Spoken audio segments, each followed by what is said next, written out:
ಯಾಕಂದ್ರೆ ನಾನು ಕಾಂಗ್ರೆಸ್ MLA ಆದರೂ ನಿಜ ಮಾತಾಡ್ತೀನಿ, ಸುಳ್ಳು ಮಾತಾಡೋಲ್ಲ, ನಿಜ ಮಾತಾಡ್ತೀನಿ.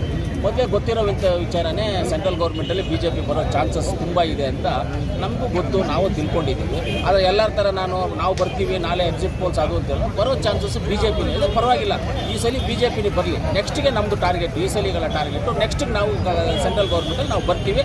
ಅದಕ್ಕೆ ಏನು ತಯಾರಿ ಬೇಕು ಇವಾಗಿಂದ ತಯಾರಿ ಆಗ್ತಾ ಇದೆ. ರಾಜ್ಯದಲ್ಲಿ ಬಂದು ಕನ್ಫರ್ಮ್ ಆಗಿ ನಮಗೆ ಗೊತ್ತಿರೋ ಪ್ರಕಾರವಾಗಿ 50-50 ಆಗುತ್ತೆ. 50-50 ಅವ್ರಿಗೂ ನಮಗೆ 50-50 ಆಗುತ್ತೆ. ಅದರಲ್ಲೂ ಎಸ್ಪೆಷಲ್ ಆಗಿ ಕೋಲಾರ 29,000ದಲ್ಲಿ ನಾವು ಗೆಲ್ತೀವಿ. ಕನ್ಫರ್ಮ್ 29,000ದಲ್ಲಿ ನಾವು ಗೆಲ್ತೀವಿ. ಸರ್, ರಮೇಶ್ ಕುಮಾರ್ MLC ಇಲ್ಲ, ರಮೇಶ್ ಕುಮಾರ್ ಅವ್ರಿಗೆ MLC ಸಿಕ್ಕಿಲ್ಲ.